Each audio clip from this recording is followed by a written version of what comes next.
Bonjour à tous et bienvenue dans la Debug Room, l'émission du développement web et mobile, présentée par Teddy Valente et Benjamin Hazan. La Debug Room est disponible un lundi sur deux sur debugroom.fr.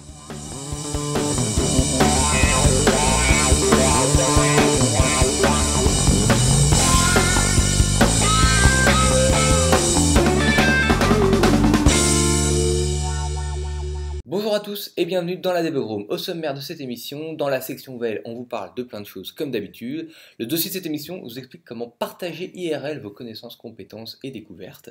Dans la toolbox, nous avons de la 3D et du natif. Et dans la zone 404, on vous parle de fin du monde. Mais avant, j'accueille Teddy. Comment tu vas? Ça va bien, ça va bien. Bon, c'est cool. Alors on enchaîne avec la section veille. Gardez l'œil ouvert, c'est de la section veille.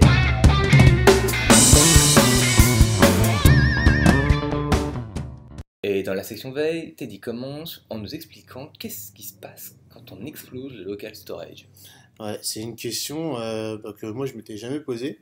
Mais c'est vrai que si on a une application qui est un peu grosse et qui a besoin de stocker pas mal de choses dans le navigateur, c'est intéressant de savoir comment quel est le résultat d'une trop grosse utilisation. Donc c'est le local storage, pour ceux qui veulent aller voir.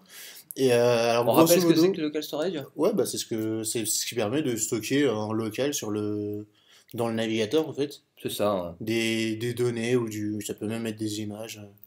Un peu tout ce qu'on a besoin. Le problème, c'est que pour l'instant, c'est encore ultra conservateur comme fonctionnement, dans le sens où il nous laisse pas beaucoup d'espace. Oui.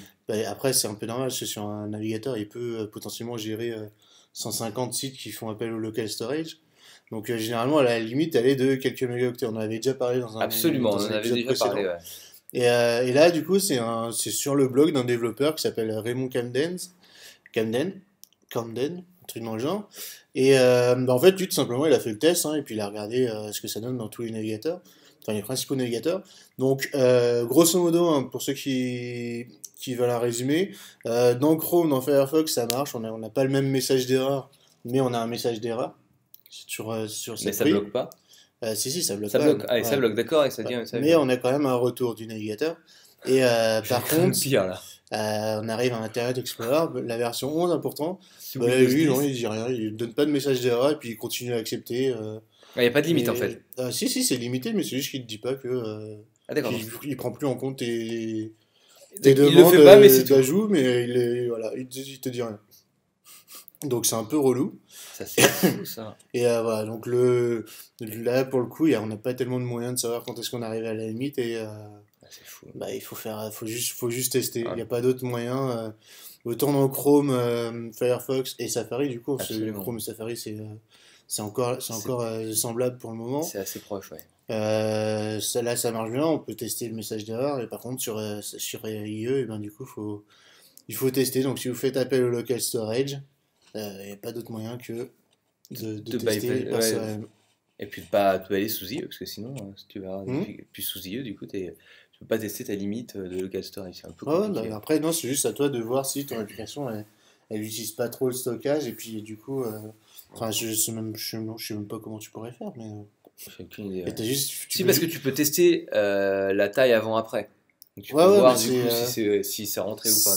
C'est vachement plus compliqué. C'est comme ça que lui, il identifie d'ailleurs que c'est en limite. Hein. Tu regardes son code, il injecte une image qu'il a convertie, je crois, en base 64 dedans, dans son local storage. Ouais, mais du coup, il est obligé de vérifier par lui-même s'il est encore à la place, mais comment tu fais pour vérifier que l'élément que tu vas ajouter, il rentre dans la place qui reste? Non, mais ça commence à devenir très compliqué. Oui, ça commence à être un peu pénible. Donc voilà. Moi, le cas d'utilisation que je vois dans ce cas-là, pardon, c'est effectivement quand tu fais du développement mobile en hybride, où tu utilises du coup, où tu es en HTML5, et où du coup, tu as besoin de stocker des trucs, et assez fréquemment, en tout cas moi, quand je le faisais, et quand je croisais d'autres développeurs, ils me disaient nous on utilise vachement le local storage justement pour stocker les tokens d'authentification, les petits messages stockés en brouillon, tous ces petits trucs là. C'est le local storage, c'est facile à y accéder, et puis du coup c'est nickel, ça fait exactement le job. Et quand t'es en mobile, avec tes déconnectés, etc., c'est utile. C'est vrai que sur les pages web, moi je l'ai beaucoup moins utilisé. Mais voilà, donc c'est pour donner un contexte d'utilisation, et il explique là dans son truc qu'effectivement sur le mobile, avec Safari d'iOS et Android Chrome, effectivement ça se comporte de la même manière que sur les versions desktop de ces mêmes navigateurs. Donc on a à chaque fois une exception qui est balancée ou une erreur, et donc on peut contrôler ça assez finement. Voilà, c'était juste pour donner un contexte d'utilisation qu'on pouvait rencontrer. Parce que je sais pas si toi tu utilises beaucoup toi, de local storage quand tu codes du web, tu vois, c'est pour ça du coup je me disais. Ouais, le seul cas où je l'ai vraiment utilisé, c'était à part pour rigoler, enfin pour essayer, voir ce que ça donnait, Oui, oui. c'était le cas d'applications mobiles en hybride. Donc bon, voilà, comme ça, si vous saurez si un jour vous avez besoin d'utiliser ça. Allez, on va continuer et je vais vous parler de la Google Prediction API. Alors, la Google Prediction API, c'est en fait une API qui est proposée par Google pour faire du machine learning. Donc, bah, ça marche un petit peu comme toutes les API de machine learning qui sont un petit peu multifonctions, multitool, qui fonctionnent un peu avec tout, les types de produits qui ne sont pas spécialisés, soit sur du marketing, soit sur de l'étude de cas, des choses un peu spécifiques. Là, c'est vraiment, bah, tu prends tes données, tu l'alimentes via une API, et puis il te regroupe ça un petit peu il te fait de la prédiction en disant bon bah normalement le prochain set ça devrait être tel genre de choses, donc ça vous permet d'avoir un petit moteur de recommandation et des choses comme ça, hein. C'est un peu ça le but de ce genre d'API, de service motorisé par Google, et donc c'est toujours cool d'avoir ça dans les pattes. Comme d'habitude il y a un fricota donc qui est quand même pas mal, hein, qui fait 100 prédictions par jour avec 5 mégas de training. En plus, ça fonctionne toujours un peu de la même manière, la prédiction. Je sais pas si tu en as déjà regardé, mais en gros, tu files des données que tu identifies comme étant des données d'entraînement, où tu dis au moteur, bah, regarde comment évoluent ces données plus ou moins dans le temps, et identifiant des patterns et des modèles de prédiction, il se débrouille, il fait sa tambouille avec ça, et après, tu lui redonnes des vraies données en disant, bon, bah, maintenant, voici mes vraies données, c'est-à-dire, par exemple, voilà un jeu d'utilisateur test dont je connais les comportements. Bon bah voici un autre utilisateur dont j'aimerais connaître le comportement futur basé sur l'utilisateur d'entraînement, hein, finalement, c'est comme ça, c'est le vocabulaire, que je t'ai filé juste avant. Et grâce à ça, il va progresser et avancer. Donc du coup, voilà, on peut lui filer 5. Et généralement, pour que le moteur de prédiction soit de bonne qualité, en fait, il faut rafraîchir l'entraînement. C'est-à-dire, puisque du coup, à chaque fois qu'un utilisateur fait une action, bah, du coup, ton jeu de données d'entraînement est de plus en plus grand et donc du coup est de plus en plus précis. Et donc du coup, il faut rafraîchir régulièrement les modèles d'entraînement pour que bah, la machine apprenne et progresse dans son modèle prédictif. Bref, je vous embête pas avec ce truc-là, mais globalement, il y a 5 mégas par jour. C'est pour ça que c'est pas une seule fois, c'est bien par jour parce qu'on peut rafraîchir le, le modèle, les données d'entraînement. Et après, c'est payant. Bon, après, c'est payant. J'ai pas d'idée sur enfin, j'ai pas d'avis sur le fait que ça, si c'est cher ou pas. L'idée, c'est de dire, ça coûte 10 dollars par mois. Et après, si on dépasse les 10 000 prédictions par mois, dans ce cas-là, il y a un coût par prédiction. Et pareil pour l'entraînement. Bon, je sais pas si c'est cher ou pas. Vraiment, j'ai jamais trop utilisé ça. Donc voilà, je trouvais ça cool d'avoir que Google nous file un modèle d'entraînement et de prédiction. Tu as déjà eu besoin, toi, de faire un moteur de recommandation comme ça, non? Non, c'est quand même. Ouais, C'est quand même. Tu vois, tu fais pas ça. Enfin, c'est le code des STGS pour les gros sites. Ouais. Et tu fais pas ça pour n'importe quel projet, quoi. Non, c'est clair, ouais. C'est vrai que du coup, dès que tu veux mettre un. C'est vrai que souvent, tu vois, je vois par exemple, si tu fais un moteur de recommandation dans un site e-commerce, bah, tu vas prendre genre les produits d'une Oui, même voilà. catégorie ou des trucs un peu. Et si t'as Ouais, besoin de plus, après, c'est que ça commence à être un vrai métier à part, quoi. c'est ça. Donc bon, je trouvais ça intéressant que Google fournisse ça. C'était nouveau. Donc il faut vous en parler, que vous puissiez l'utiliser si vous le souhaitez. Allez, Teddy, à toi de nous parler de benchmark des frameworks PHP. Alors, raconte-nous ça. Ouais, c'est un benchmark qui est à jour, hein, donc avec les dernières versions enfin des derniers des frameworks, etc. Ouais, Donc un benchmark à jour des frameworks PHP. Alors ils y sont pas tous, hein, mais il y a les principaux quand même.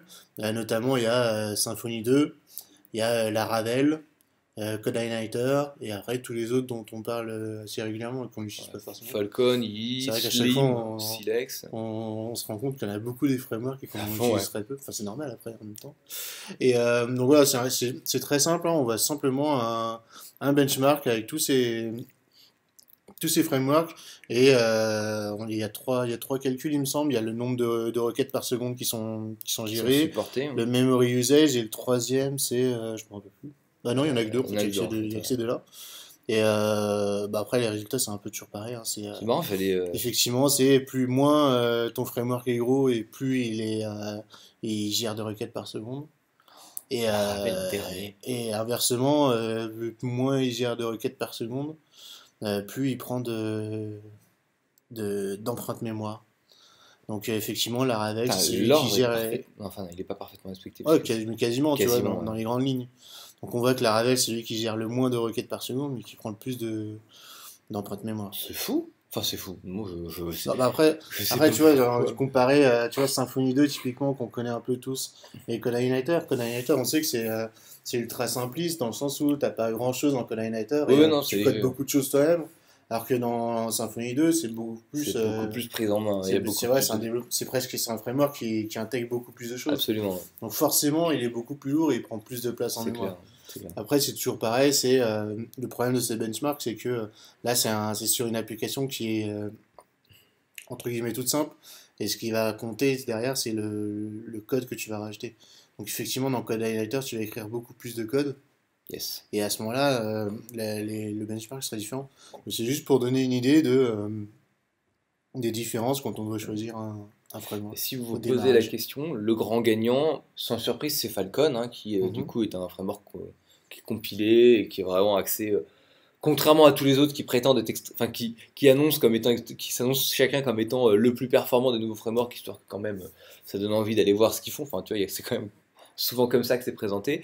Falcon, eux, ont quand même un certain nombre d'arguments techniques pour justifier du fait Mhm. qu'ils seront plus rapides. Et là, les tests le montrent aussi bien en termes d'empreinte mémoire qu'en termes de réponses par seconde, hein. Il est quasiment 2 fois plus rapide que le deuxième meilleur framework en termes de nombre de réponses par seconde. Donc c'est pas mal. C'est pas mal. Moi, je vois que Codeigniter est quand même quasiment deuxième en fait dans ce classement-là finalement. Non, c'est une bêtise. Attends, tu Ouais, sais, si, si tu fais un combo des deux, ouais, il doit être deuxième ou troisième, il se bataille, quoi. ouais, pas mal. Bon, ouais, voilà, du coup, c'est toujours intéressant. C'est vrai que ce genre de framework, c'est toujours un peu. Bon, ça évolue toujours un peu, en fonction des versions des machins. Mais c'est cool d'avoir Il me ça. semble qu'il est régulièrement mis à jour, hein, Ah, ce d'accord. benchmark, c'est ça que je trouvais intéressant, donc je sais pas combien de temps ça va durer, hein, mais là, effectivement, il est à jour, il a Cake, il est dans sa version 3, il me semble. Ouais, c'est la version 3, Ouais, pareil pour voilà, Codeigniter qui est en release candidate. Donc, donc voilà, c'est ça qui est intéressant, c'est que c'est assez... yes. Le test date du 27 mars 2015. Donc, oui, c'est quand même assez frais. Allez, assez parlé de framework et enchaînons avec du jQuery, Teddy. Qu'est-ce que c'est? Alors en fait, ouais, c'était un truc que je trouvais sympa. C'est une page qui est hébergée chez Genius IT, hein, qui permet de copier-coller son code et Ouais. d'ajouter du commentaire sur les parties du code qu'on veut, donc sur une ligne ou sur juste une fonction ou un mot. Et ce que je trouvais sympa, c'est que là, c'est une page qui, qui affiche, on va dire ça comme ça, le code original de jQuery et qui est commenté par le créateur en fait de jQuery. Ah oui, Et d'accord. bah, il explique typiquement hein, pourquoi il utilise ça, pourquoi il a utilisé la fonction $, les problèmes de compatibilité qu'ils ont eu et pourquoi ils ont. Voilà. Grosso modo, il explique tous les points qui sont qui parfois sont un peu curieux et qui n'existent plus, hein, parce que c'est la première version de jQuery C'est ça, c'est la qui version est 1 présentée. de Ouais. jQuery qui a été balancée. Et voilà, donc je trouvais que ça sympa, ça fait un peu partie de l'histoire. Enfin, ouais, c'est Ah l'histoire de ouais, ouais, jQuery qui est carrément. toujours utilisée, hein, c'est de l'histoire contemporaine. Ouais, c'est pas de l'archéologie, quoi. Et voilà, je trouvais ça sympa, donc et surtout commenté par le créateur, hein, c'est John Rezick, pour Et ceux puis il a pris le qui temps en plus connaissent. de chez Wesh, on est en train de lire les commentaires en question et sur chaque petite enfin, sur certaines parcelles de code, on voit que c'est surligné, un peu comme un fluo, comme un stabilo. Mhm. Hein, enfin, au moins 10 ans que j'ai pas utilisé ce mot-là, mais très bien. Oui, j'utilise des mots des années 90, laissez-moi tranquille.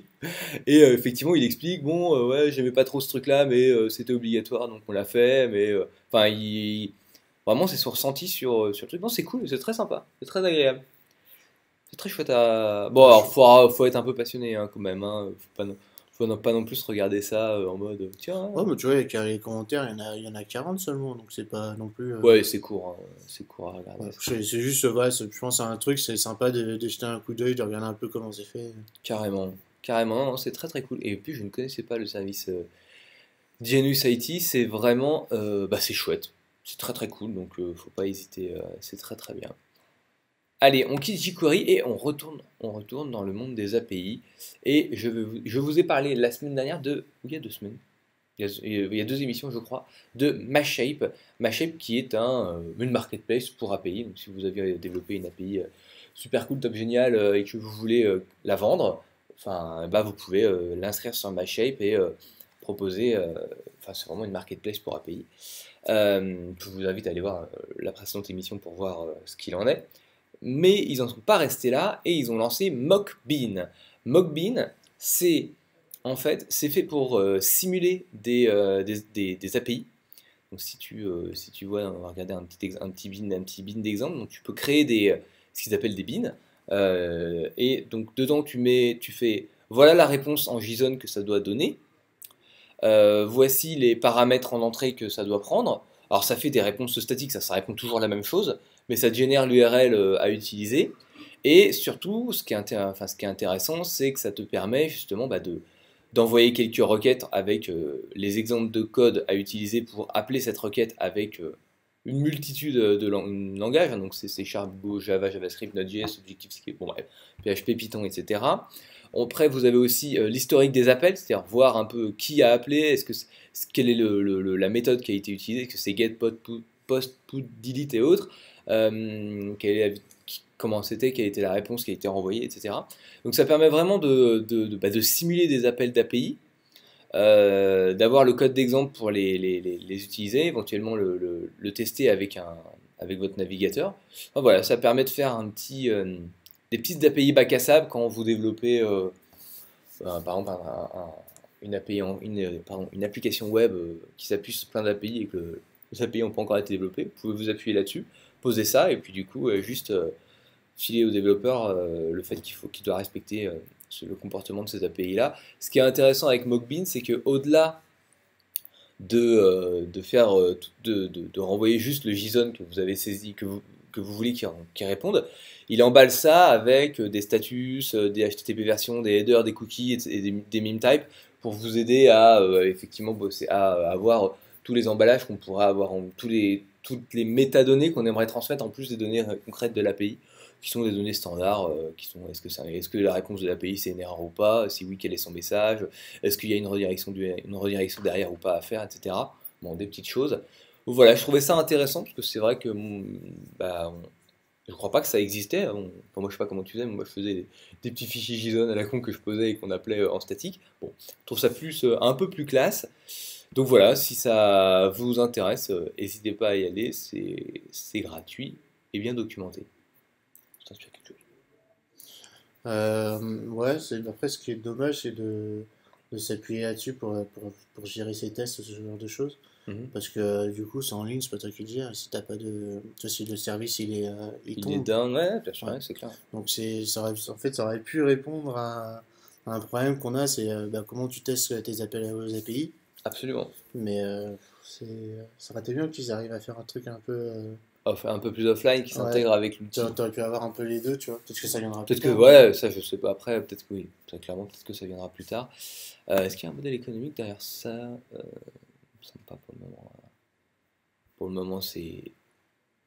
moment, il me semble que c'est tout. Bon, après, oui, c'est tout gratuit, mais ça ça arrivera le modèle économique, évidemment. Allez, parlez-nous d'Angular 2 avec les premières impressions de développeurs. Ouais, un développeur qui a vraiment foutu les mains dans le cambouis avec Angular 2 et qui partage en anglais, hein, malheureusement. Heureusement, pratiquez votre anglais, on vous le dira jamais assez.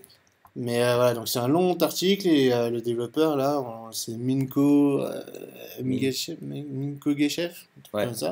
Et et son titre officiel c'est JavaScript Hacker. Ouais. Ça la pète pas. Et donc il fait un retour pour le coup ultra complet sur Angular 2, sur ce que ça va être maintenant que ça commence à être utilisable en fait. Et donc l'article est très long, on va pas vous le résumer, hein, surtout que ça intéresse pas forcément tout le monde. Mais typiquement, ceux qui font du Angular déjà aujourd'hui, vous pouvez aller le voir, c'est vraiment c'est ultra complet, c'est ultra documenté. Et moi je l'ai parcouru rapidement, je n'utilise pas Angular pour l'instant. Et de ce que j'en ai compris, c'est qu'ils ont... alors déjà, ce sera beaucoup plus performant. Et pour certains points, alors déjà, ils ont viré les contrôleurs. À la place, ils ont remplacé... ils ont mis 3 nouvelles directives qui remplacent en fait le fonctionnement des contrôleurs. On garde le système de route, hein, bien sûr. Il n'y a plus ce qui était beaucoup présenté comme la force d'Angular 1, c'est le two-way data binding.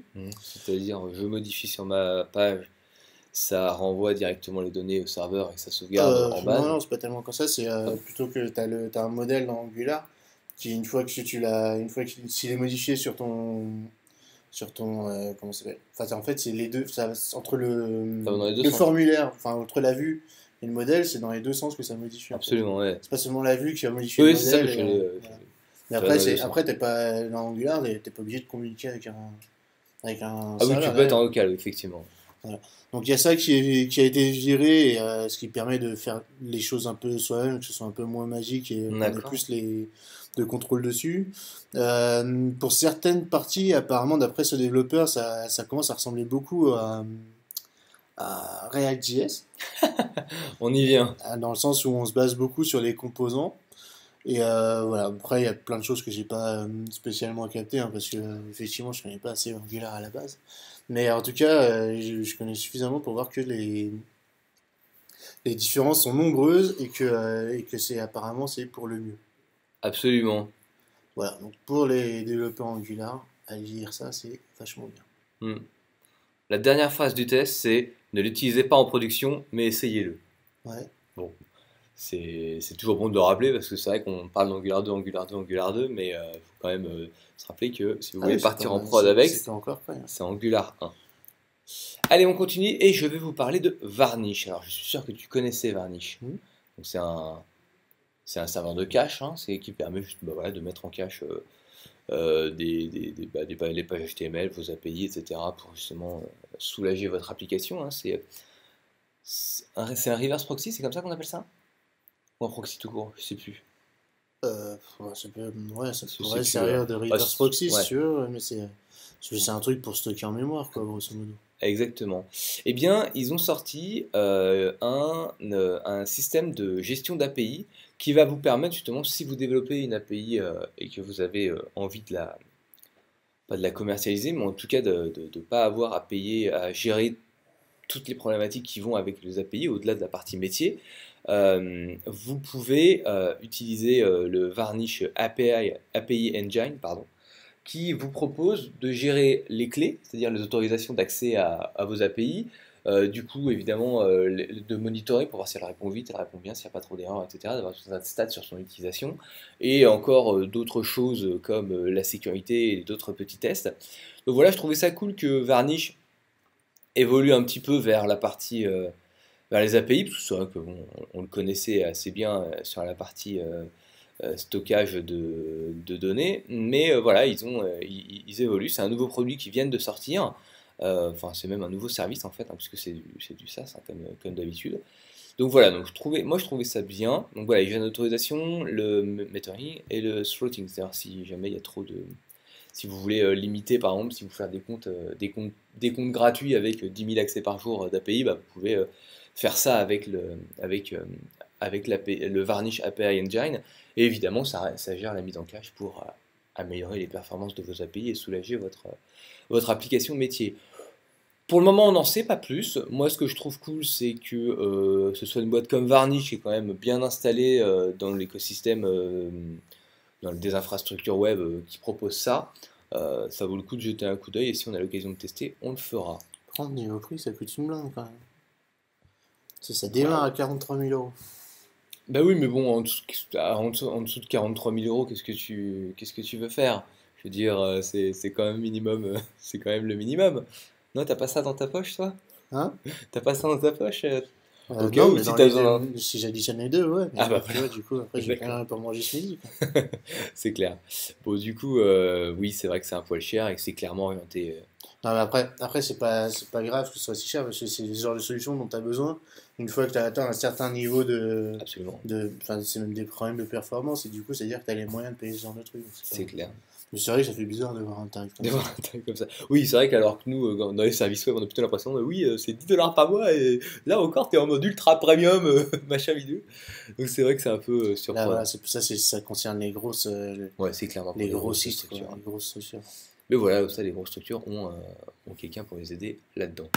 Allez, parle-nous de JavaScript 6 Style Guide. Ouais, et JavaScript 6, j'étais en train de me C'était concentrer génial. sur ECMAScript 6 et du coup j'ai foiré. Et voilà. Donc JavaScript 6 ou ECMAScript 6 qui commence vraiment à pointer le bout de son nez, on entend de plus en plus Ouais. parler. Et du coup, à chaque fois qu'on a un peu, entre guillemets, un nouveau langage, on aime bien avoir un style guide, alors je sais pas comment on le traduit en français, un guide de nommage, enfin, Ouais. même pas de nommage, mais Un guide ouais, un une guide, norme quoi. de formatage? Ouais, C'est bien ouais, ça? c'est pas mal. Allez, Ouais. on va partir là-dessus. Donc c'est une norme de formatage, on aime bien avoir ça pour que tous les développeurs codent à peu près de la même façon. Donc Absolument. c'est-à-dire, typiquement, il y a quoi, pour ceux qui ne voient pas trop de quoi on parle, c'est dire, les constantes, par exemple en PHP, les constantes on les écrit en majuscules. Les variables en minuscules ou en snake case ou en camel Ouais. case. On indente pas en table mais en 4 espaces ou en 2 espaces. Bon, c'est tout ce genre de trucs. Les tableaux, on les met en ligne ou en Voilà, colonne. Enfin, ou bref. alors on met if, la colonne on la met à la ligne ou pas. Enfin voilà, c'est tous ces trucs-là. Tous ces trucs-là. Et donc là, il y a Airbnb qui a open sourcé son ECMAScript 6 Style Guide. Alors, pourquoi Airbnb spécifiquement? Bah, en fait, tout simplement parce que c'était le Style Guide de JavaScript 5 de Airbnb qui était considéré comme étant un peu la référence. La Ah oui? norme. Ah, je Voilà. savais pas. Donc, c'est pour ça que c'est intéressant de voir que Airbnb a sorti la nouvelle version pour la nouvelle version de JavaScript C'est la 6. classe. Voilà. C'est très cool. Personnellement, je savais pas que c'était Airbnb Moi non qui plus. était un peu la norme. Et voilà, je l'ai appris au détour d'un blog ou d'une news. Et c'est pour ça que je voulais en parler, donc vous pouvez aller voir à quoi ça ressemble. Alors grosso modo, ça change pas grand-chose, hein. C'est surtout que dans ECMAScript 6, il y a pas mal de nouvelles fonctions, on va dire, qui ont été ajoutées, notamment les vraies classes, entre guillemets. Et donc c'est pour ça qu'il fallait mettre à jour un peu le guide de formatage. Ouais. Et pour ces nouveaux éléments qui sont à notre disposition maintenant. Tu sais, ils auraient dû faire un diff à chaque fois quand ils font good et bad. En gros, ils vous présentent la mauvaise manière de formater le code et la bonne. Oui, toujours, souvent, Et ils c'est auraient comme dû ça, faire ouais. un diff parce que moi j'arrête pas de jouer au jeu de cette différence. Alors attends, c'est quoi la différence entre ça et ça? Bon, ah oui, alors là c'est l'ordre en fait qui change. Quand tu mets un objet, il faut que tu mettes ceux qui sont vides en premier. C'est l'histoire. Et que tu les mettes dans l'ordre Ouais. chronologique de valeur. Ok, pourquoi pas. Non, pourquoi pas. Pas du jugement. Ouais, après, c'est un guide, hein, c'est C'est pas ça. non plus. C'est ouais. pas une bible, je veux dire, c'est quand même pas la même chose. Ok, bah c'est cool. Moi j'aime bien. Je trouve ça très sympa. C'est une remarque que je me fais, mais certainement on s'est déjà fait. Il y a vachement plus de docs dans GitHub maintenant. Chaque fois qu'on parle, enfin, une fois sur deux, quand on, tu vois, enfin, là il n'y a pas de code, tu vois, c'est juste Ah oui, une ouais, page, tu d'accord, vois, je je vois veux ce que dire, tu veux dire, ouais. de documents. Voilà, Bah, c'est parce juste un que- document collaboratif écrit à plusieurs. Parce C'est rigolo.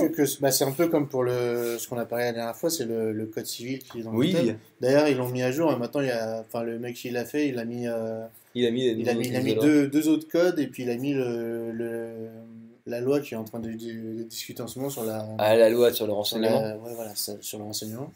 Appelez vos mais- députés. Mais en fait, Faites-le. voilà, le truc, C'est c'est trop que tard maintenant, mais faites-le quand même. GitHub, ça permet de gérer les différentes versions d'un fichier texte. Ouais. Après que le fichier texte ce soit un bout de code C++ ou PHP, ou que ce soit un roman, c'est la même chose. Oui, finalement. non, carrément. Donc c'est pour ça que c'est juste super bien adapté pour ça. Yes, c'est vrai. Allez, parlons un petit peu des gros de ce monde, des grands de ce monde et de ceux qu'on aime ou qu'on adore détester. Je vous laisserai faire votre choix. Évidemment, je veux vous parler d'Apple qui a annoncé l'épicentre du changement en 2015. Et je veux bien sûr parler de la WWDC d'Apple, donc qui aura lieu du 8 au 12 juin. Merci. J'étais là en train de dire, le June, c'est quoi en C'est fait, qui, c'est juin qui, ou c'est juillet qui, June C'est qui c'est le fou là? Je l'avais pas dit, enfin bref. Et donc du coup, bon, bah, rien de bien au-delà de... Donc voilà, donc du 8 au 12 juin à San Francisco comme d'habitude. On imagine évidemment les billets sont partis comme des petits pains. Enfin voilà, donc si vous voulez nous y envoyer, ce sera avec plaisir, mais je crois que c'est déjà trop tard. Par contre, ce qu'on fera, c'est on essaiera de couvrir en live comme d'habitude la keynote. Donc on vous tiendra informé. Abonnez-vous par la newsletter, par le Twitter, par le Facebook, par la chaîne YouTube pour être tenu au courant de quand aura lieu le live. Il aura lieu et on sera ravis de vous compter parmi nous. Voilà, c'était juste pour dire qu'elle avait été annoncée et que bah, c'était bien cool. On avait hâte de voir ce qu'ils allaient nous annoncer. Ça n'inspire rien? Toi, t'as tes billets pour San Francisco, c'est bon? Je sais même pas combien ça coûte, il me semble que ça coûte cher. L'entrée de la conférence, je crois que c'est 1500 €. $. $, oui, tu as raison. J'avais vu ce prix-là. Bon, après, je sais que souvent, c'est. Tu vois, C'est juste le coût du voyage, tout ça. Ça fait beaucoup pour un truc dont je me fous un peu en fait. il n'en a plus rien à faire. Ouais, Ah, 1699. 1500, ouais, 1600 quoi. Ouais. Bon, après, voilà quoi. Après, c'est pour plusieurs jours, mais c'est vrai que du coup, il faut payer le truc. Il faut payer l'hôtel. Peut-être que c'est dedans. Non, non, je le défends Ouais, pas. peut-être. Ouais. Oui, parce que les autres gars, ils vont pas se taper de l'hôtel alors que le mec qui habite à côté. Allez, on arrête de tergiverser et tu vas nous parler de newsletter et c'est pas souvent. Ouais, alors je sais pas si toi tu l'as déjà fait, mais t'as déjà codé une newsletter Oui. HTML. Ouais, ah oui. Ouais. Ouais. Donc tu sais qu'à quel point c'est galère quand même dès que t'as un design un peu autre que du texte et un logo en En tête. haut, non, bah oui, je vois assez bien. Ouais. Ouais. Et donc, pour ceux qui connaissent pas, c'est un article sur sidepoint.com qui explique toutes les règles de base et les meilleures pratiques pour coder son HTML. Enfin, son email en HTML. Il y a même, vers la fin, il te parle de comment le rendre responsive. Donc, si on aime les défis. Et voilà. Donc, comme je sais que c'est une galère pas possible à faire, et que je sais qu'il y a des gens qui en ont jamais fait et que ça pourrait arriver un jour qu'on leur demande de faire. Si pour Il vous, faut ça va être un garder, gros warning. Hein. Intégration de maquette email, de template email HTML. Attention, gros warning, grosse boîte à baffes. Là, hein. Donc, si on vous demande d'estimer ça, vous dites, vous réfléchissez à combien de temps vous l'estimez, après vous multipliez par 3. Ouais, au moins, sereinement. Ouais. Et après, vous essayez surtout de vous en débarrasser. C'est vraiment Alors, ça. après, c'est vrai que je continue là-dessus. C'est vrai que c'est chaud et c'est bien qu'ils nous aident à éviter les principales erreurs qu'on fait. Là, on a vraiment toutes les règles de base et après, on a ouais. plein de ressources un peu dans tous les sens pour aller voir des points un peu plus particuliers. Mais c'est vraiment, c'est assez complet pour ça du coup. C'est vrai. Vraiment une bonne ressource pour démarrer, avant de démarrer le codage de cet email si on n'en a jamais fait avant. C'est clair, c'est clair.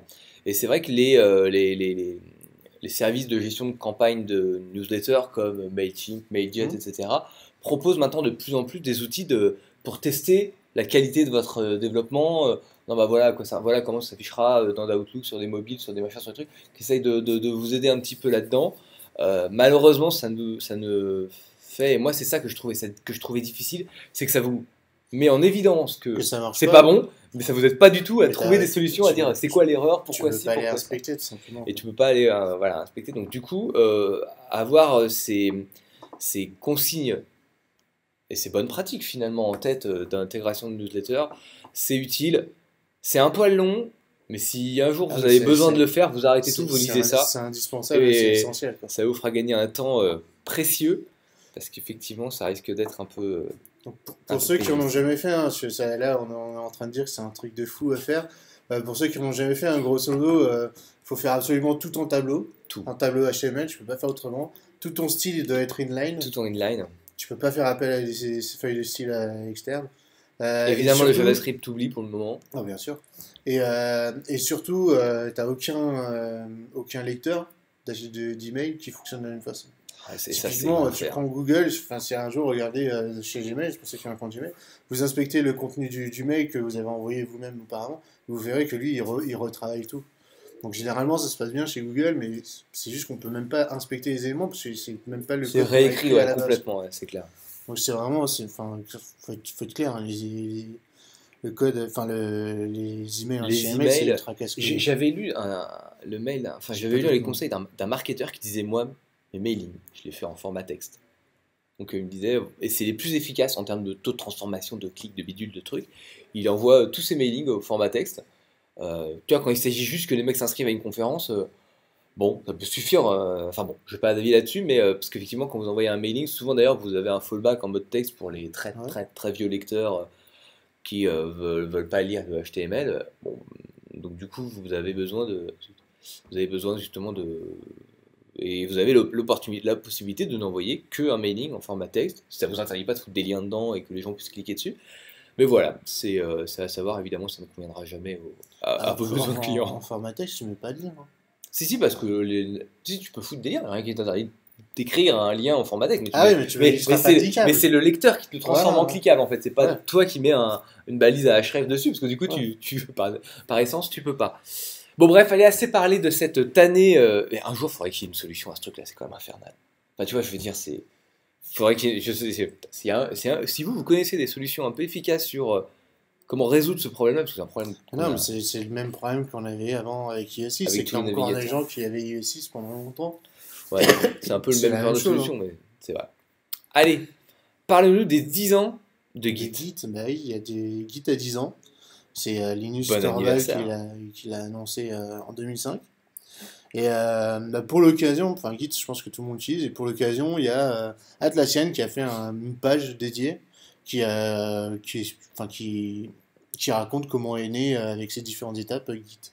Je trouve ça sympa, hein, c'est toujours les trucs que j'aime bien, raconter un peu l'histoire C'est des clair, c'est outils hyper qu'on sympa. Ouais. utilise. C'est super bien fait, ça peut être une source d'inspiration pour des trucs qu'on fait en interne. Et surtout, voilà, on a vraiment toute l'histoire. Et puis on voit à quel point ça a progressé relativement vite, hein, finalement. Ça a mis un peu de temps à démarrer, puis tout d'un coup, ça a été. Enfin, clairement, quand GitHub a été lancé, ça, ça, ça a explosé, quoi. C'est clair. Bon, c'est très très cool. Voilà, allez voir celui-là, c'est ultra graphique, c'est vraiment. C'est un truc à C'est aller vraiment une voir, info, bah, c'est une ouais. infographie. Enfin, moi je vois ça comme ça. Hein. Oui, oui, C'est vraiment conçu comme une infographie. C'est hyper agréable à regarder. ouais, c'est sympa. Et voilà, ça donne même un petit coup d'œil vers le potentiel futur de Git. Voilà, bah c'est sur une belle infographie qu'on conclut la section veille et on enchaîne avec le dossier. Assez rigolé, c'est le dossier.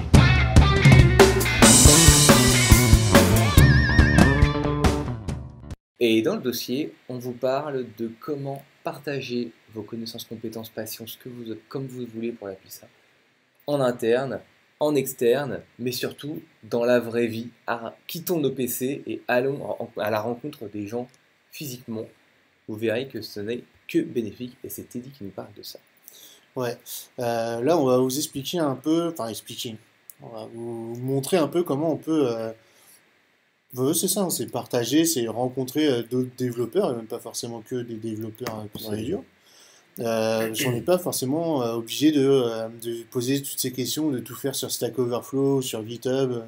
Voilà, on peut faire des pull requests dans la vraie vie en demandant à quelqu'un, tu vois, je peux te faire une pull request, aide-moi sur ce code-là, tu vois. Absolument, absolument. Donc pour ça, on va aborder le sujet en 3 points. Donc premier point, c'est en interne, c'est-à-dire quand on est tout seul, malheureusement, on ne peut pas faire grand-chose, hein, on est tout seul. En interne avec nous-mêmes, c'est pas Voilà. évident. Enfin, sauf si on a plusieurs personnalités, mais ça c'est encore autre chose. C'est un autre problème. Mais voilà, quand on est dans une équipe de développeurs, il y a des choses qui peuvent être pas mal à mettre en place. Ça peut être des choses qui sont définies, c'est-à-dire une fois par mois, une fois par semaine, le lundi en arrivant à 10h30 ou des choses comme ça, peu importe. Mais ça peut être pas mal À quelle heure s'organiser. t'arrives toi le lundi Hein À 10h30 t'arrives le lundi Ouais, D'accord. moi je commence ma semaine le dimanche à 15h, donc Ouais, c'est encore différent. Mais bon, c'est encore autre chose. on s'en fout. Mais par exemple, en interne, quand on commence à être une vraie équipe de dev, c'est-à-dire peut-être à 3, 4, 5, 4, ouais, ça commence à faire magnifique. ça peut être pas mal de s'organiser des code reviews Oui. sur le code qu'on a produit la semaine Absolument. précédente. Chacun sait à peu près les endroits. Bon, il y a du code, on s'en fout, tu vois. Ah Si non. si on a changé la couleur du lien parce que le client le voulait comme ça, on s'en fout. Mais on peut avoir abordé des points qui étaient un peu plus touchy, un peu plus sujet à discussion. Ça peut être pas mal de se regrouper. Et d'ailleurs, c'est pas forcément une code review, ça peut être avant. Absolument. Ça peut être avant d'aborder un point touchy, on peut se dire, bah voilà, on prend les 3-4, enfin les autres développeurs ou un groupe de développeurs, puis on va discuter de cette fonctionnalité, plutôt que d'essayer de le faire soi-même et de s'embrouiller ou Et après d'arriver en code review tout fébrile en disant aïe aïe aïe. Et après de se faire insulter si on a fait de la merde.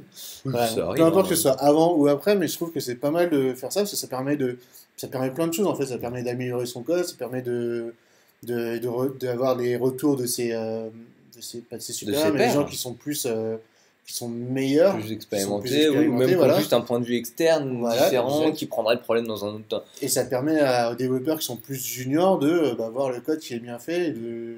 Même en fait, c'est vraiment bénéfique pour tout le monde. Absolument, c'est très très permanence. bénéfique. Et il faut jamais, hein, enfin moi c'est ce au quoi je crois, et c'est pas évident d'évangéliser et de convaincre autour de ça, c'est que l'intelligence collective, c'est quand même Oui, bien plus puissant que c'est pas juste une somme d'intelligence, c'est plus grand que ça.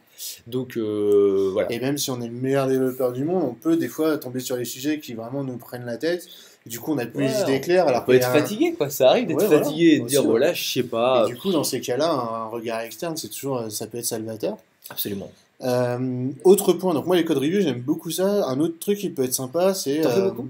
Enfin, tu vois, je veux dire, toi, Moi je suis tout seul toi, t'es le maintenant, seul donc, développeur dans ton agence, donc voilà, donc effectivement, pour du coup, l'instant, c'est pas non, mais évident. c'est un truc qui me manque, clairement. Ouais, je comprends, ouais. Alors après, on peut très bien, on a tous Des des collègues, des amis ou copains des avec collègues, qui on voilà, on peut pourrait très faire bien leur ça. envoyer un bout de code, le foutre sur JS Pen, enfin sur CodePen plutôt, ou Ouais, par sur exemple, l'autre ouais. truc qu'on avait tout à l'heure, Genius Genius IT. IT, ouais. Alors on a toujours des moyens de le faire, mais c'est vrai que c'est moins pratique. Ouais, puis t'as pas le contexte du projet, tu vois, c'est pas évident Ouais, Mais c'est intéressant aussi de dire, bah non, moi, ton contexte projet, c'est ton problème, moi, ce que je vois là, voilà ce que j'en pense, indépendamment du contexte, quoi. ouais. Enfin, typiquement, moi, le dernier sujet où ça m'aurait intéressé d'avoir ça, de ne pas être tout seul, c'est un système de notification qui était un peu particulier et il était assez touchy à mettre en place. Ça m'aurait plu d'avoir d'avoir des inputs d'autres personnes en fait, Ouais, sur je comment comprends. régler le problème. Une autre chose plutôt qui peut être intéressante quand on a une équipe, c'est de faire des hackathons en interne. Donc Ouais, ça peut être, voilà, on veut une nouvelle fonctionnalité, ben pourquoi pas dire, on se prend, je sais pas moi, une journée, le vendredi, parce que de toute façon, le vendredi, c'est pas c'est grand-chose, permis. voilà.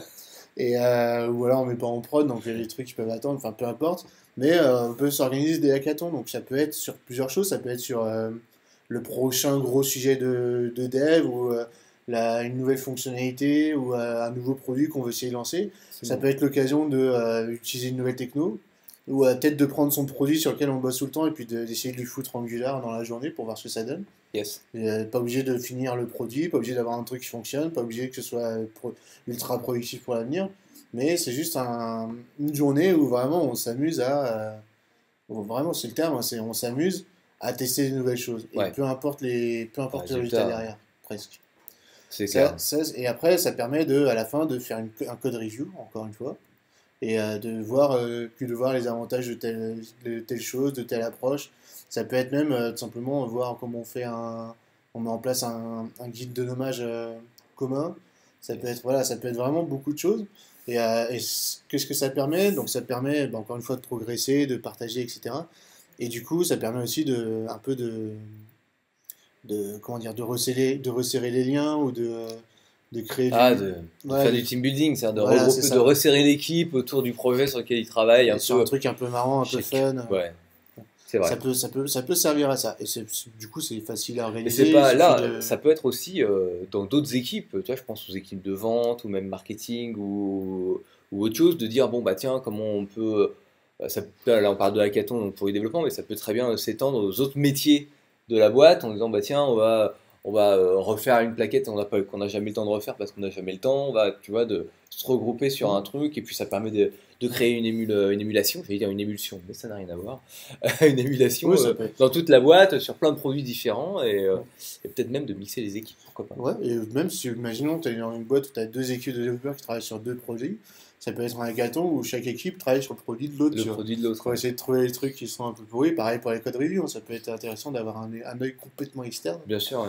Voilà, donc c'était le Ah, deuxième ça point qui est demande une intéressant. certaine ouverture, faut admettre. Hein. Ouais, et puis il faut même une ouverture du boss, parce que lui, il se dit, ouais, ça c'est une Et mon journée, fric c'est une journée par mois où vous faites des trucs, je suis pas sûr que ça. Enfin voilà. Mais voilà, on vous a expliqué un peu tous les avantages. Un autre point qui peut être pas mal aussi, c'est tout simplement qu'il y ait une personne dans l'équipe qui Ouais, prenne une demi-journée, par exemple. Ça devrait ouais, pouvoir carrément. suffire, quelques heures, pour créer une présentation d'une techno. Ouais, En allant bien dans le détail, quelque chose comment dire, un peu scolaire, pas scolaire, mais ouais, une vraie présentation dans les formes, ouais, et après, pourquoi pas appliquer sur les sujets sur absolument. lesquels Ouais. ils travaillent. Mais c'est un autre point qui peut être pas mal, si on n'a pas forcément le temps de tout faire de la veille. Yes, Et surtout, ça peut être quelque chose qui derrière, permet de prendre une décision sur la prochaine techno à utiliser. carrément. Typiquement, en ce moment, on peut faire ce genre de choses pour choisir, bah, voilà, on a envie de passer à un framework JS un peu touffu. Donc, qu'est-ce qu'on utilise? Est-ce qu'on fait du Angular, ou est-ce qu'on fait du Ember ou du Backbone, peu importe, Peu du importe, ouais. React? Bah, ça peut servir à ça, et du coup, ça peut servir derrière à faire une sorte de mini hackathon, ce genre de choses. Yes, exactement. Donc tout ça, c'est des choses qui sont en interne, et en tout cas, il ne faut pas hésiter à faire des événements comme ça, parce que sinon, c'est vrai qu'on est tout le temps devant nos écrans, Ouais, très et souvent, la machine à laver, j'allais dire, la machine à café n'est pas le seul endroit où on ouais, échange avec nos collègues. voilà. Allez, on continue. Après, pour ce qui est, on sort de l'interne là pour le coup et on passe à quelque chose que tout le monde peut faire. C'est des événements qu'on va trouver en local en fait, c'est-à-dire dans sa Proche de chez ville, nous, quoi. voilà, proche de chez nous. Donc nous, on est à Paris. Pour le Bon, coup, il y a beaucoup de choses. Je sais qu'il y en a assez, il y en a pas mal aussi à Lyon. Après, dans les autres villes, je sais pas. Mais pour le coup, il me semble qu'il y en a pas mal à Lille aussi. je cherche la carte. Il n'y a pas une version carte Ouais, mais dans c'est pas grave. c'est beaucoup à Paris quand même. Oui, c'est Voilà. probablement beaucoup à Paris. Donc à Paris, il y a beaucoup d'événements qui sont faits. Il doit y en avoir même plusieurs par semaine. Ouais, C'est pas forcément que sur le dev d'ailleurs. C'est pas forcément que absolument technique. pas. Non, non, Il y a il y a aussi plein d'autres beaucoup choses. on appelle ça des meet-up, hein. Oui, Beaucoup de meet-up sur les techniques, enfin l'agile, les scrum, le Kanban, tout ça. absolument. Tu vas avoir beaucoup de choses, même pour les designers, hein, sur les UX designers, etc. Beaucoup de choses, même pour les commerciaux, pour tout le monde, Pour voilà, tout le vraiment monde, pour tout les le monde. photographes, les Mais dans le cadre des développeurs, c'est vrai qu'il y en a souvent. Oui, Et alors très souvent, c'est soit c'est organisé par une marque. Nous, on avait couvert un hackathon qui était organisé Euh, par Microsoft pour présenter Azure et c'était un live code, ouais. ouais, c'était C'était un un live live code, code, voilà. exactement, ouais. Donc soit c'est organisé par une marque, soit c'est organisé par une communauté autour d'open source. Donc souvent c'est du Drupal, du WordPress, du Ruby, du Symfony 2, etc. Ce qu'il faut. Et là c'est vraiment des événements un peu, c'est des petits événements. Souvent c'est dans une petite salle, dans un bar. Des fois ça va pas être spécialement pour parler de code, c'est juste Souvent pour se c'est gratuit, hein, rencontrer. en plus. Oui, oui, Souvent c'est pas payant en fait. Il s'agit juste vraiment de regrouper les gens. voilà. Alors quand c'est dans un bar 9 fois sur 10, on vous demande de payer une conso, comme ça, bon, le bar, Oui, au moins, voilà, ouais. voilà. Bon, de toute façon, hein, Mais voilà, on ne mais refuse jamais une consommation. voilà. Mais du coup, voilà, c'est un peu le genre de choses qu'on Et qu'on donc fait. dans ce cadre-là, là, on n'est vraiment pas là pour écrire du code, hein, la plupart du temps. On est vraiment là pour voir une présentation ou même juste pour parler avec d'autres développeurs qui sont dans le même métier, dans les mêmes sujets que nous. Donc souvent c'est Absolument. regroupé, comme je disais, par techno ou par thématique ou par métier même. Parfois ça parle de choses que vous connaissez, ça peut être intéressant d'aller dans des meet-ups qui parlent de techno qui vous intéressent mais que vous ne connaissez pas forcément.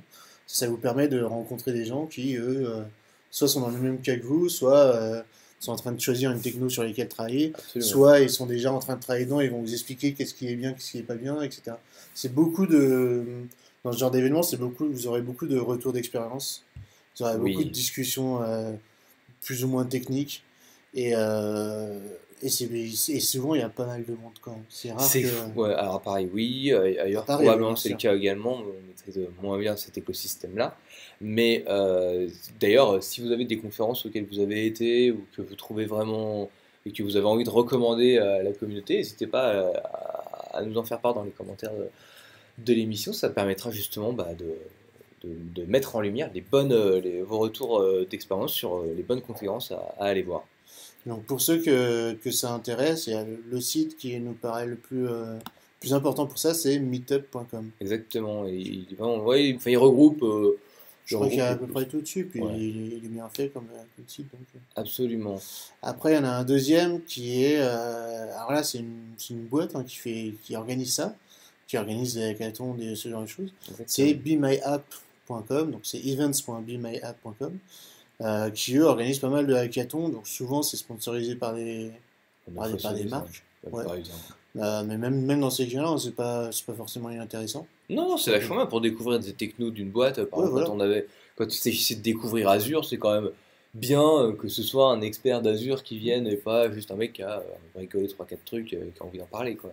Ah, et puis souvent les mecs qui viennent faire ça, c'est pas spécialement des commerciaux. Donc ce sera pas, ça reste assez informel, tu vois. C'est pas un rendez-vous commercial auquel tu vas. Non, non, non, non. Bon, ils vendent un peu leur sauce quand même, Oui, bien sûr. mais c'est propre. Mais c'est ouais, c'est honnête. Ça va. Ça va, ça va. Je suis d'accord. Donc ça, c'était un peu pour la partie locale, hein. Donc là, pour le coup, faut aller explorer un peu par vous-même, hein, parce que suivant les endroits où c'est, suivant les meet-ups, suivant les organisateurs, ça peut être complètement différent.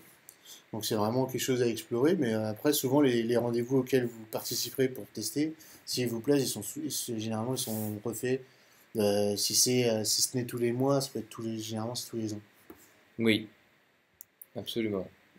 Donc voilà pour la partie locale. Et après, le dernier point, donc toujours pour rester dans Rencontre, de développeurs IRL en vrai pour de IRL. vrai dans la vraie vie.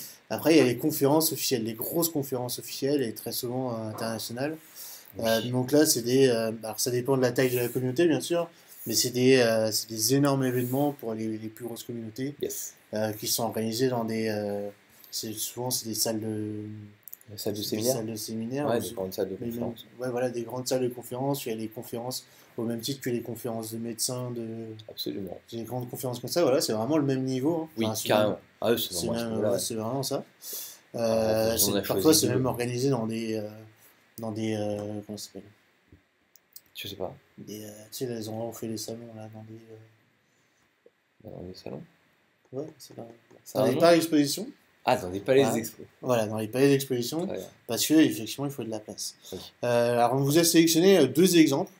Et c'est que des Euh, exemples. Voilà, c'est que des exemples. Alors, du coup, Si si vous vous en voulez avez savoir. d'autres, si voulez en mettre en lumière d'autres, les commentaires sont là pour ça. Ouais. Ce sera avec plaisir. Donc, sachant qu'il y en a pour tous les frameworks, c'est vraiment le passage. Ouais, tous les gros outils. c'est le passage C'est vraiment obligé, axé en fait. outils quand même. Hein, Ah bah là, c'est- pour le tu coup, oui, vois.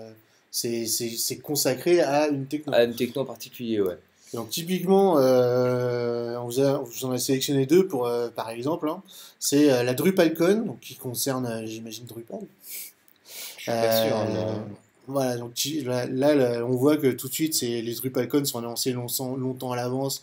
Il y a des sponsors de folie, ils font carrément des sites spéciaux plutôt pour chacun. Le DrupalCon, c'est tellement énorme il y en a plusieurs par an. Oui. Typiquement, c'est organisé par continent, quoi. La DrupalCon européenne, la DrupalCon américaine. Absolument. C'est toujours dans des lieux sympas. Typiquement en Europe, c'est souvent à Amsterdam ou à Barcelone. Ouais, sauf que là, c'est à Barcelone la prochaine, mais très bien. Ouais, non, mais c'est un lieu sympa aussi, hein, Barcelone. Ça me redonne envie d'aller à Barcelone. Alors, Excuse-moi, je raconte ma vie. Mais... C'est toujours calé sur plusieurs jours, parce qu'il y a beaucoup de choses, il y a beaucoup de présentations. Généralement, il y a plusieurs présentations en même temps, donc il faut faire des choix. Et c'est blindé de monde, le Wi-Fi il a du mal à fonctionner en permanence. Oui, alors ceux qui n'ont jamais fait, effectivement, qui n'ont jamais participé à ce genre de conférence, c'est pas le pays des bisounours, hein, c'est plutôt la foire d'empoigne souvent. Hein, c'est quand même un peu comme ça que ça se passe, même si c'est hyper cool. Mais c'est vrai que si vous voulez, ne serait-ce qu'assister à des conférences, faut être là tôt, faut se préparer. Hein, il y a un petit côté parcours du combattant quand même. Mm. Mais bon, c'est ça qui est fun. Et après, voilà, ça vaut vraiment le coup. C'est toujours ces 3-4 jours où du coup, on est dans une ville sympa. Souvent, c'est payé par la boîte. Les speakers sont des mecs. Parce que c'est sensiblement cher, hein, souvent. Hein, c'est pas donné. Hein, tiens, est-ce qu'on arrive pendant que tu racontes Bah, simplement, là, tu vois, le DrupalCon, c'est du 21 au 25. Bah, c'est comme si tu payes une semaine de vacances, quoi. C'est ça. Donc, ouais, ça coûte des sous, hein, carrément. Et donc, les speakers, c'est toujours des mecs qui sont reconnus dans la communauté. On rencontre encore une fois plein de développeurs qui sont là pour le coup, on est dans les mêmes technos qu'on utilise nous. Donc Oui. on a toujours des discussions ultra intéressantes. On va becter avec eux le soir. C'est vraiment une chose à vivre une fois dans sa vie. Oui. Voilà, typiquement la DrupalCon Los Angeles de cette année, ça coûte combien? Ouais, c'est $550. Bon. Bah il faut, hein.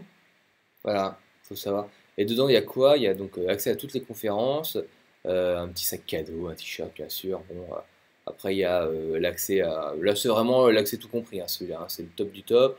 Après, il y a juste ceux qui sont intéressés à la partie business, ou au contraire, ceux qui veulent que la partie community, c'est-à-dire ceux qui sont disponibles toute la journée. Après, il y a des accès, il y a toujours des trucs, accès à une seule journée, student pack. Bon. Il y a plein de formats en fonction de comment, et de tarifs différents en fonction de ce que vous voulez y faire. Mais ouais, faut le faire une fois, je pense. Ouais. Après, à refaire, après, je sais pas. Mais au niveau du coût, c'est logique, hein, parce que c'est vraiment des gros événements. Avec les locations des locaux, c'est des locaux énormes, donc ça coûte une blinde. c'est clair. Donc c'est pas du tout abusé, hein, comme prix. Contrairement à ce Non, qu'on c'est pourrait faire. assez honnête. Hein. Le deuxième exemple qu'on vous a pris, là c'est un vrai framework, c'est les confs, là encore une fois c'est par continent, c'est les confs Laracon, donc pour Laravel. Oui. Et là par exemple en Europe c'est à Amsterdam, c'est cet été, en mois d'août. Exactement. Et le prix des tickets c'est combien? Buy tickets, 1 minute. Ouais, 400 balles, c'est toujours à peu près le même prix. Donc voilà, là pour le coup c'est un peu moins. C'est un peu moins qu'à long. Barcelone. Ouais. Mais c'est toujours pareil, ça coûte des sous et c'est sur plusieurs jours, donc généralement c'est Woodbot qui la paye. Mais ça vaut, ouais, c'est vraiment, si on est impliqué dans une techno, si on est à fond dedans, ça vaut vraiment le coup d'aller à ce genre d'événement. On Absolument. apprend plein de choses, on rencontre des gens vachement plus intelligents que nous. Ça fait du bien d'être avec des gens plus intelligents. Ouais, bah oui. C'est vrai. Non, mais tout simplement d'avoir d'autres points de vue. Carrément. C'est C'est un moment agréable, ça permet de sortir Ouais. un peu. Et puis c'est très, ouais, les conférences, c'est toujours très edgy. Il n'y a pas une conférence qui va vous apprendre à utiliser la Revel 5 si vous y allez. C'est Non, complètement con. non, c'est Il faut y ça. aller quand vraiment la techno, vous êtes à fond dedans et que vous la maîtrisez déjà pas mal et que vous voulez savoir, bah tiens, voilà, qu'est-ce qui se fait actuellement pour les meilleurs, les mecs qui sont les plus, tu vois, souvent les speakers, c'est des mecs qui développent Le framework. l'outil en question. Donc c'est eux qui ils vont vous dire, bah voilà, typiquement là, là je sais, parce que moi je les suis beaucoup, c'est les conférences qui sont autour de Rails. Ouais. En ce moment, on parle beaucoup de qu'est-ce qu'il va y avoir dans Rails 5. Et c'est les mecs qui acceptent les pull requests sur GitHub qui parlent de ce qu'il y a là-dedans. De ce qu'ils vont mettre dans Rails. Et qui donnent du coup vers quoi on se dirige, comment on va l'utiliser, etc. Yes. Donc voilà. Donc pour résumer les 3 choses qu'on peut faire pour faire de l'IRL quand on est développeur, on peut très bien organiser les trucs en interne, comme on l'a vu. Si on est tout seul ou si on veut faire des trucs avec d'autres personnes que ceux avec qui on bosse tout le temps, on peut trouver des meet-ups, souvent ça s'appelle comme ça, ouais. Qui vont être dans les bars dans notre ville. Surtout à Paris, c'est souvent gratuit. Et après, oui, c'est souvent gratuit. Et si on a des brousoufs. Et si, non, c'est surtout si votre boss il accepte de le payer, à ce moment-là, il faut aller aux conférences officielles. Ouais, officielles ou pas, hein, on va avoir des conférences qui ne sont pas spécialement dédiées à le framework en particulier.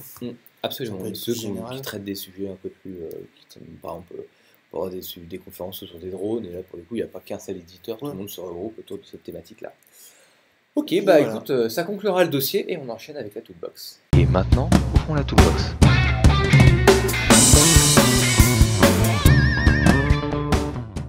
Et dans la toolbox, Teddy vous parle de Babylon.js. Ouais, Babylon.js, c'est un énième. Je sais pas comment on fait aujourd'hui pour choisir qu'est-ce qu'on va utiliser comme framework pour faire de la 3D dans le navigateur. Ça va être tellement dur à choisir. Ah, c'est un framework WebGL ? Ouais, c'est ça. Il y en a 50 000. Quoi. Encore, je sais pas comment tu fais pour en choisir un. Mais bon, voilà, là c'est Babylon.js. Unity, t'arrêtes de te faire chier. Ouais, mais bon, tu peux ne pas vouloir utiliser. Ouais, bien sûr. Mais oui, ça fait partie des. Je pense que ça va un poil plus loin, je pense. Allez, raconte-nous, qu'est-ce que ça fait de beau ? Après, moi j'ai juste regardé les démos qui sont super bien, quoi. Et qui tournent vachement bien. Il y en a plein, et elles sont vraiment. Souvent, on a des démos, c'est un truc un peu bateau, où on voit, bah oui, ça sert à faire ça, etc. Là, c'est des scènes 3D complètes qui sont généralement super bien réalisées, qui sont jolies. Bah, c'est pas le meilleur exemple que tu as trouvé. Ah, j'aimais bien, moi. Non, c'est pas bien ça. Enfin, bref. Voilà. C'était juste, voilà, c'est un outil, hein, c'est pour ça que c'est dans la toolbox. Et on peut faire du WebGL. Moi, j'aime bien montrer ce qu'on peut faire aujourd'hui dans le navigateur. Ouais, c'est quand même bien. Alors si, ouais, ça c'est intéressant, c'est un site qu'ils ont fait pour promouvoir Babylon.js. On peut créer et manipuler ces scènes 3D dans le navigateur directement. Et oui, c'est un code pen spécial Babylon.js, ouais. C'est un peu ça l'idée. C'est ça. Ça marche, bah, c'est cool. Moi je trouve ça top. Pour ceux qui veulent tester, pour le coup, ça va vite. En plus, on peut télécharger ce qu'on a fait en format zip, donc c'est plutôt pas mal. Il y a plein d'outils pour exporter ces modèles 3D de 3ds Max, tout ça. Donc Babylon, pour le coup, c'est assez avant. Enfin, ça a l'air, hein, parce que je connais pas assez pour avoir un avis définitif. Et ça a l'air d'être assez avancé dans le sens où c'est pas mal intégré. On a tous les outils apparemment pour faire le jeu complètement, quoi. D'accord. Voilà, des caméras, des objets, des gestions de collision, tout ça. C'est pour ça que c'est peut-être un bon choix. Je sais pas.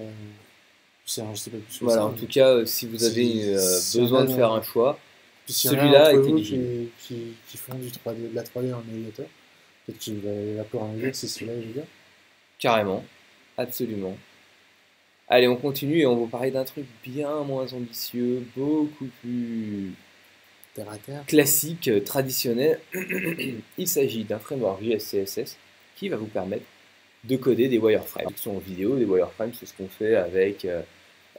C'est un peu comme si on dessinait le site à la main levée sur un bout papier en fait. Hein, voilà. Et là, l'idée, c'est de pouvoir c'est un framework JS CSS qui a ce rendu-là. Donc, quand on fait un input, bah, il a ce rendu un peu dessiné à la main, quoi. Bon, c'est pas très beau. Euh, bon, je trouve ça rigolo parce que c'est toujours intéressant de pouvoir faire ces choses-là. Moi, ce que j'aime bien, c'est que le balisage est assez simple. Il est un poil plus simple que Bootstrap, donc ça s'apprend plus vite. Ça permet de monter les choses un peu plus rapidement. Et surtout après, quand on a fait ça, je suis pas sûr qu'en fait le code qui est produit là, ça puisse être réutilisable, mais ça permet surtout d'avoir des maquettes cliquables, déployables facilement pour tester un petit peu la navigation, etc. Donc c'est cool, c'est facile, c'est léger, il n'y a pas de raison de s'en priver. Voilà, mais c'est vrai que j'ai plutôt tendance à faire ça en Bootstrap parce que maintenant je connais Bootstrap, mais c'est quand même plus lourd à absorber que le reste. Ouais, est-ce que ça t'inspire quelque chose? Je te dis pas grand chose à en dire de plus, hein, c'est vraiment. Ça permet de faire ça tranquillement. On passe à React Part? Hmm. Allez, on enchaîne. React Part, c'est un site dont on avait déjà vu parler, il me semble. Ah non, je crois pas. Mais Je peut-être. pense que c'est. En tout cas, un truc dans le même genre. Ah, oui. C'est un site qui regroupe des bouts de code, enfin des composants hein, typiquement, Ah, oui. de React. Mhm. Donc ça va être comment on intègre je sais pas, moi, une vidéo YouTube ou des cartes ou des éléments de matériel design par exemple, Absolument. déjà fait en React. Et pourquoi j'en reparle cette fois-ci, c'est parce que là ils ont intégré des composants React Native. Et oui, parce qu'on avait Donc, React avant on JS. avait juste React.js et maintenant ils ont fait Maintenant, des il y a la même catégories. On chose, a le la web et version le React native. Native. Bon, on avait vu un truc comme ça, équivalent, avec les web composants. Ouais. Et les En polymères fait, c'est la même chose, mais pour React. pour React. Il me semblait qu'on Exactement. en avait déjà parlé. Oui, oui, oui, non, c'est Non, tout peut-être à pas. fait. Bah voilà, en tout cas, ceux qui font du React, du coup, ils avaient un catalogue de composants React à utiliser. Cool. Bon, c'est un peu comme, c'est comme toujours, hein, autant ne pas réinventer la roue. C'est clair, oh là là, non, surtout faites pas ça, hein, ce serait beaucoup trop fatigant. Et vous le ferez moins bien que ceux qui l'ont fait, probablement. Ok, c'est cool, bah écoute, merci, ça conclut la Toolbox et on enchaîne avec la zone 404.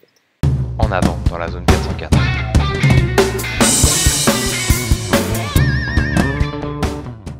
Et dans la zone 404, Teddy nous parle de mecmec.io. C'est moi qui parle de ça? Ah bah oui, c'est pas moi. Ah oui, si, d'accord.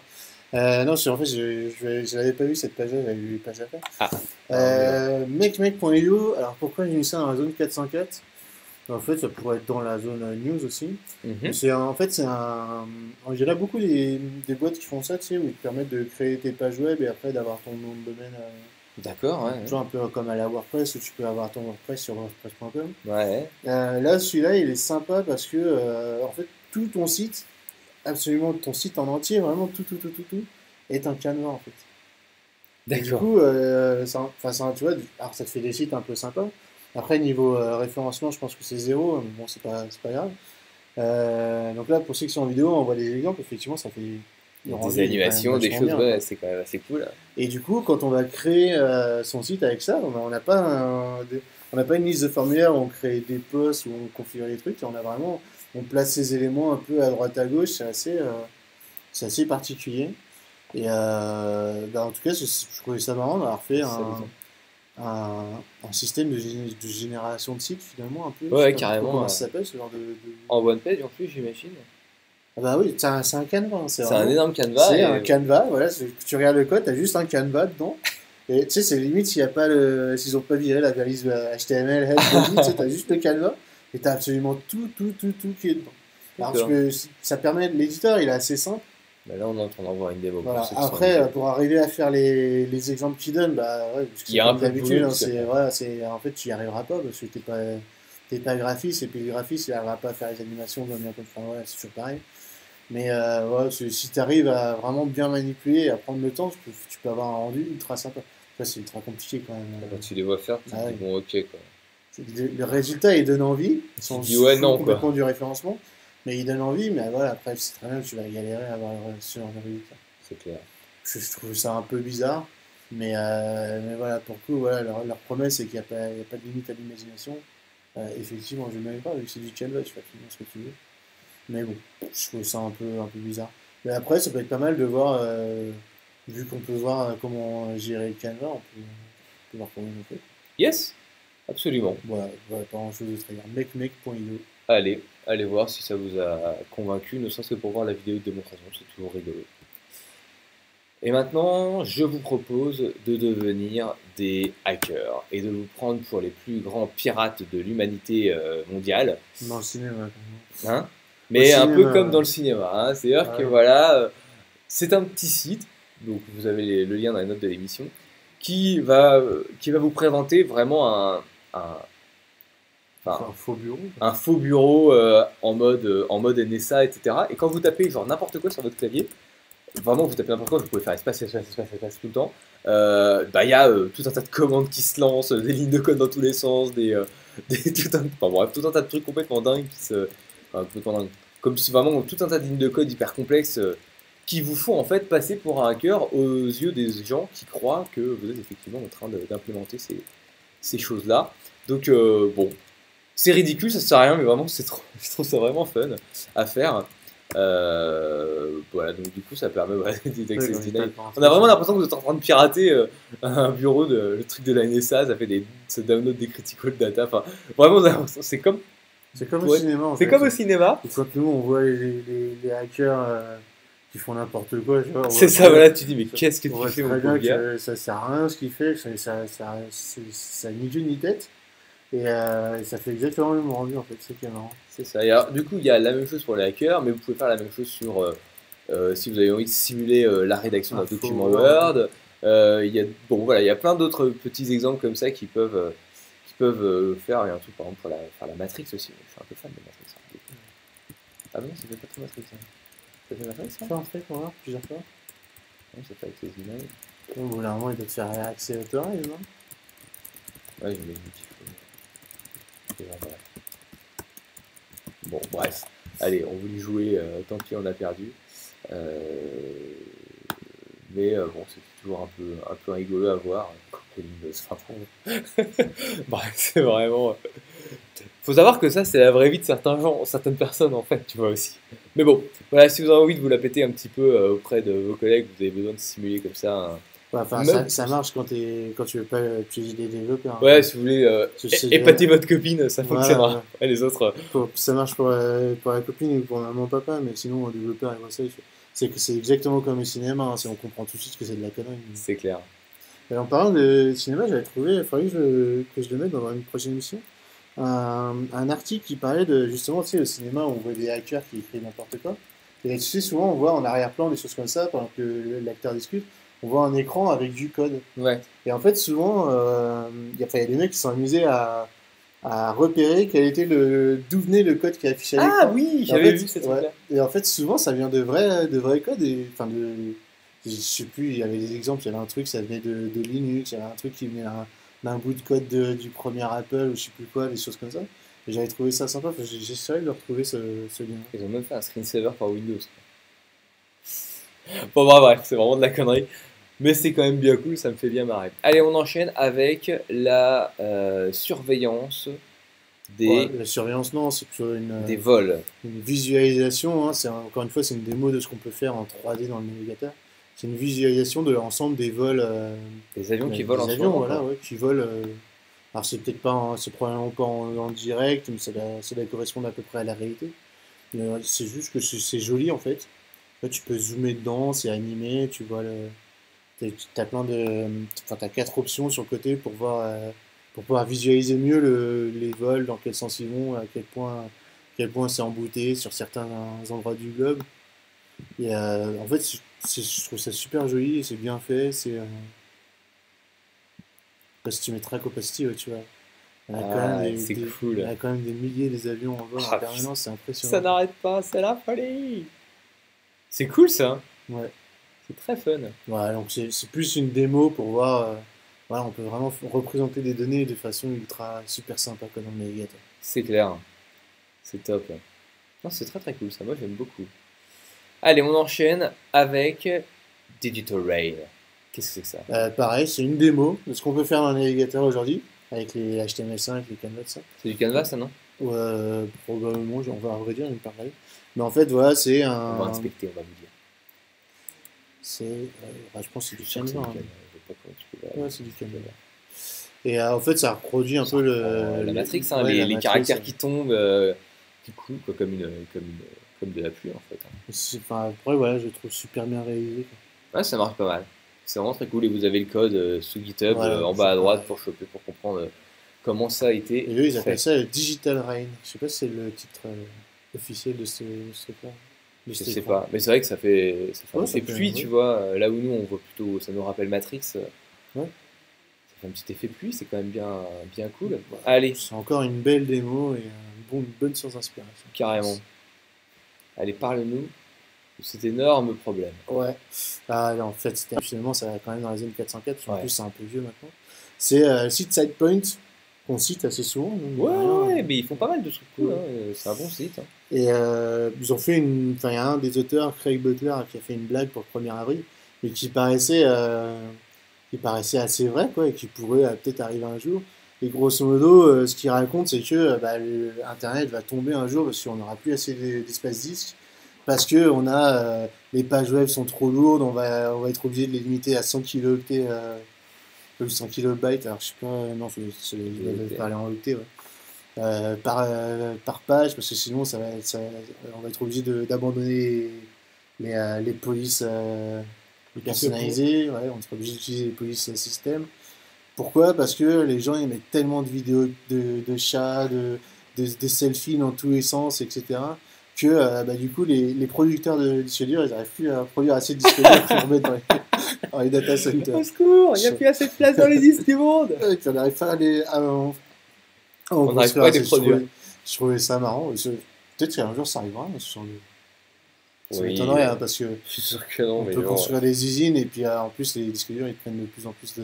non, je suis pas sûr qu'il y ait vraiment un risque par rapport à ça, mais c'est rigolo parce que c'était un poil crédible et bon, Ouais, évidemment bah oui, c'était un poisson d'avril, mais c'est très cool, donc c'était voilà, c'était pour voilà, le petit plaisir. si vous voulez le lire, c'est assez marrant parce qu'ils utilisent des chiffres, hein, ils inventent des chiffres. Hein. Ils citent Tim Berners-Lee. C'était marrant. Et allez, on conclut avec Ah oui, notre langage préféré, celui qui est tant adoré et autant décrié, PHP, dont sa fonction strlen, qui a pour mission de mesurer le nombre de caractères le nombre de d'une caractères chaîne. d'une chaîne de caractères, d'une chaîne de texte.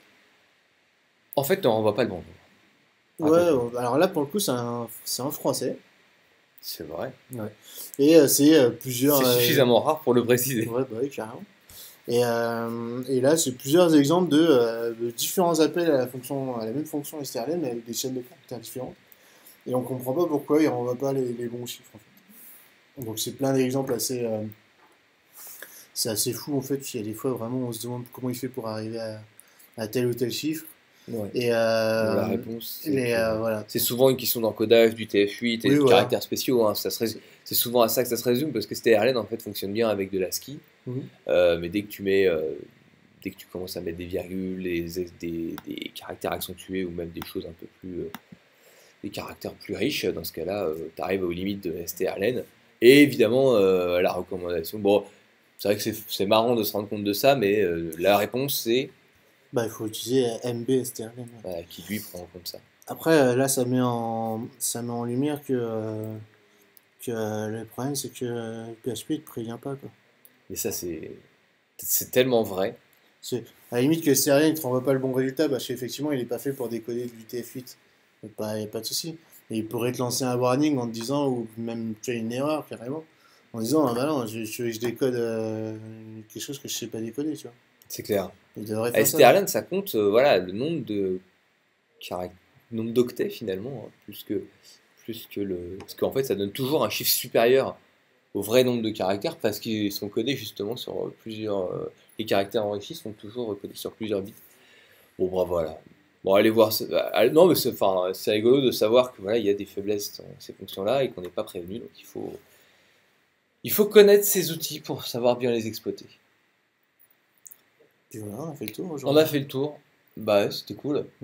Merci de nous avoir suivis. On vous dit à dans 2 semaines. Salut. Salut.